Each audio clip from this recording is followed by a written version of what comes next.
Sehebat manapun atau secanggih manapun mesin-mesin yang ada di dunia ini, ataupun artificial intelligence yang semakin meleluasa pada zaman yang moden ini, semua itu tidaklah berguna jika pengendali atau kaki tangan yang mengendalikannya tidak menjunjung nilai integriti yang tinggi.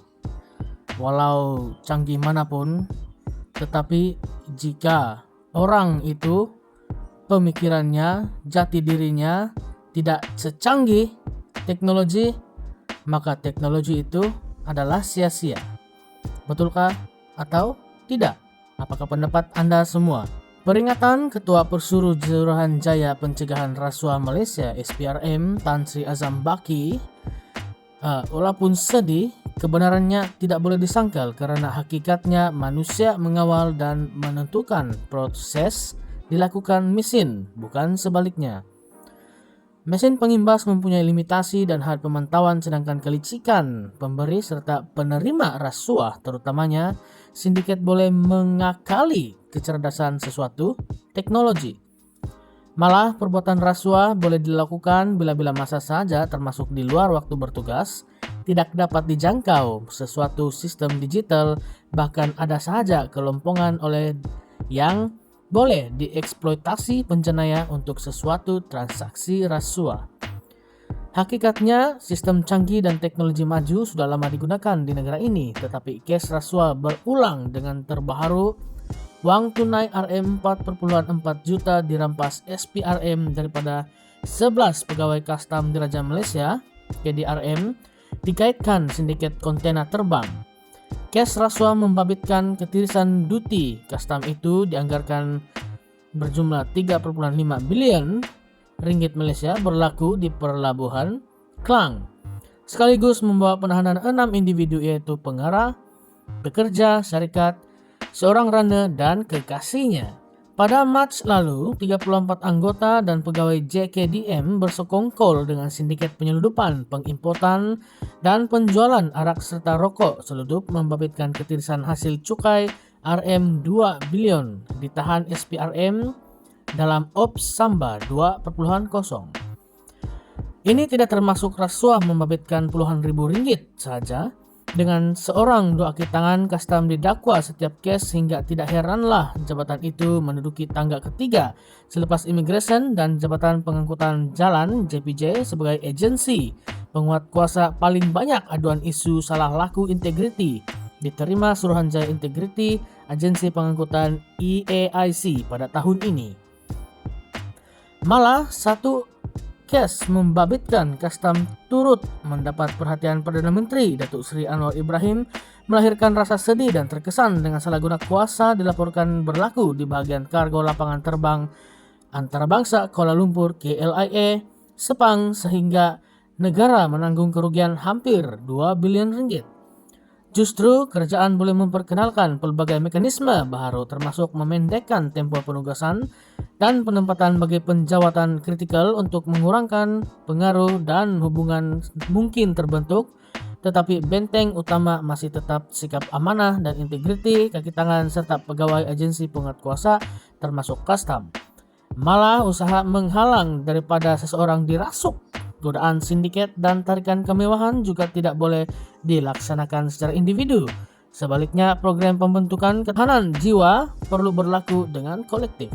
Selain dimanfaatkan pendekatan agama dan kerohanian untuk membina jati diri anggota dan pegawai yang membenci rasuah, kerajaan boleh mencontohi mekanisme digunakan di negara seperti Singapura yang kastamnya dikategorikan sebagai paling rendah risiko rasuah untuk perniagaan oleh Global Enabling Trade Report GETR sebelum ini. Pada masa yang sama, kaki tangan terbukti amanah dan berintegriti pula perlu diberikan kredit, sekaligus dapat memastikan motivasi serta semangat kerja tidak luntur disebabkan setitik nilai yang merosakkan image kastam keseluruhan.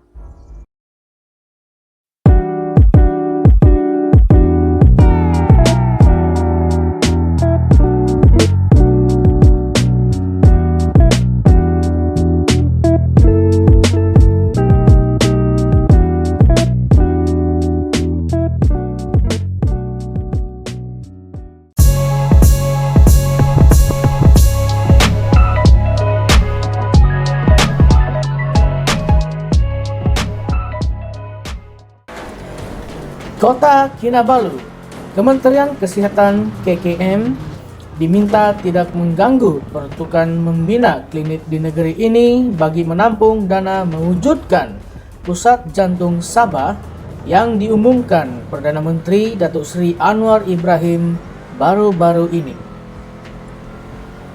Menteri Pembangunan Masyarakat dan Kesejahteraan Rakyat Sabah, Datuk James Ratib, berkata peruntukan RM80 juta yang disebut Perdana Menteri untuk pusat itu seharusnya menggunakan peruntukan baru dari Kementerian Keuangan. Katanya adalah tidak adil untuk mengambil peruntukan pembinaan klinik kesehatan yang kemudahannya sangat diperlukan oleh penduduk terutama di luar bandar negeri ini bagi merealisasikan pusat jantung Sabah. Saya heran sebab saya difahamkan bahwa peruntukan sebanyak 80 juta ringgit yang diumumkan oleh Perdana Menteri adalah wang dari klinik kesehatan yang sudah diluluskan dan disimpan untuk top up peruntukan yang diumumkan Perdana Menteri. Jadi saya minta kepada KKM mana-mana projek yang telah diluluskan untuk naik taraf atau membina fasiliti di Sabah ini jangan lagi diganggu, jangan dikacau. Buatlah yang Perdana Menteri umumkan itu melalui Kementerian Keuangan untuk mencari dana wang membina pusat jantung Sabah yang diumumkan 80 juta ringgit itu. Katanya pada sidang media selepas merasmikan klinik Family Care Jalan Pantai di sini hari ini. James yang juga Exco Kesehatan Negeri berkata beliau tidak bersetuju dengan langkah seperti itu dan menyifatkannya sebagai tidak memberi apa-apa makna kepada negeri itu. Sementara itu, beliau juga menegaskan perlunya mengekalkan cadangan sebelum ini untuk mewujudkan pusat jantung Sabah di Hospital Queen Elizabeth II berbanding memindahkannya ke lokasi lain. Katanya, kenyataan Menteri Kesehatan Datuk Seri Dr. Zulkifli Ahmad baru-baru ini mengenai kemungkinan menempatkan pusat jantung Sabah di Hospital Universiti Malaysia Sabah HUMS melambatkan lagi penyediaan kemudahan itu. Matlamat kita memohon Institut Jantung Sabah ini pertama, memandangkan keuangan kita pada masa ini belum mengizinkan, maka peruntukan sedia ada sebanyak RM80 juta yang diumumkan itu adalah lebih baik untuk kita menambah fasiliti kemudahan ward pusat jantung kita di HQE 2. Tapi baru-baru ini ada pengumuman daripada Menteri KKM mengatakan akan mempertimbangkan untuk pusat jantung Sabah itu ditempatkan di HUMS. Tapi saya rasa HUMS masih lambat lagi untuk disiapkan. Kita tidak tahu bila ia akan siap, sedangkan kemudahan dan fasiliti jantung ini amat mendesak dan atas sebab itu adalah lebih baik menaik taraf ward HQE 2, katanya.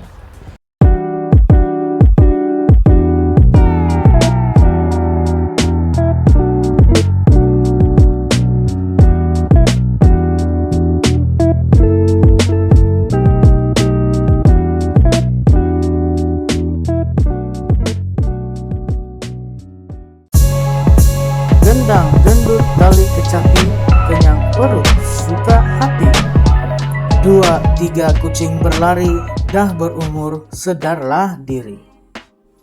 Kerajaan perpaduan banyak janji tapi tidak ditepati. PAS. Kuala Lumpur. Kerajaan perpaduan disifatkan sebagai senduk besa tak mengenyang yang mana hanya menabur janji tetapi tidak ditepati, kata Timbalan Presiden PAS, Datuk Seri Tuan Ibrahim Tuan Man.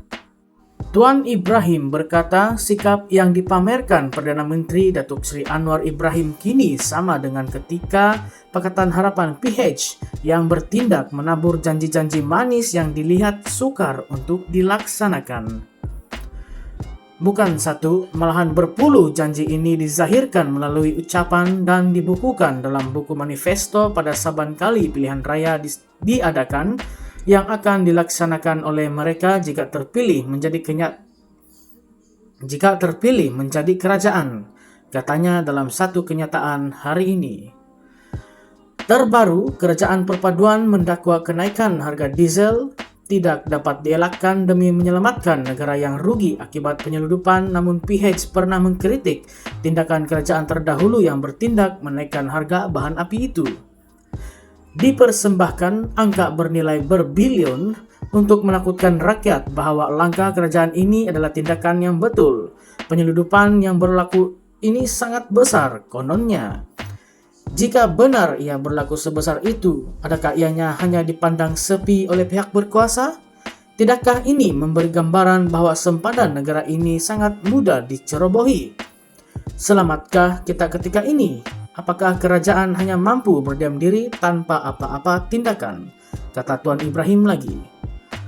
Sebelum ini, Menteri Keuangan 2, Datuk Amir Hamzah mengumumkan harga diesel di semua stesen runcit Semenanjung Malaysia ditetapkan pada kadar RM3.35 bagi setiap liter, yaitu harga pasaran tanpa subsidi bermula 12:01 tengah malam. Beliau berkata ia adalah harga pasaran tanpa subsidi berdasarkan purata bulan Mei 2024 mengikut formula Automatic Pricing Mechanism. Tuan Ibrahim berkata, sekiranya alasan kerajaan menaikkan harga diesel untuk mencegah penyeludupan, yang perlu diambil perhatian adalah meningkatkan penguatkuasaan serta menekan dan menangkap para penyeludup yang mengkhianati negara dan bukannya dengan menaikkan harga bahan api itu. Bagi meredakan amarah dan keresahan rakyat, maka kerajaan menjanjikan suatu yang agak luar biasa, yaitu menjamin tiada kenaikan harga barangan. Tidak perlu kepada pakar ekonomi, pesawah yang mengusahakan sawah pun tahu bahwa kenaikan harga diesel bakal memberi kesan domino kepada kos sarar diri rakyat. Belum pun sempat seminggu, kita sudah dengar keluhan rakyat akibat kenaikan harga barangan, katanya lagi.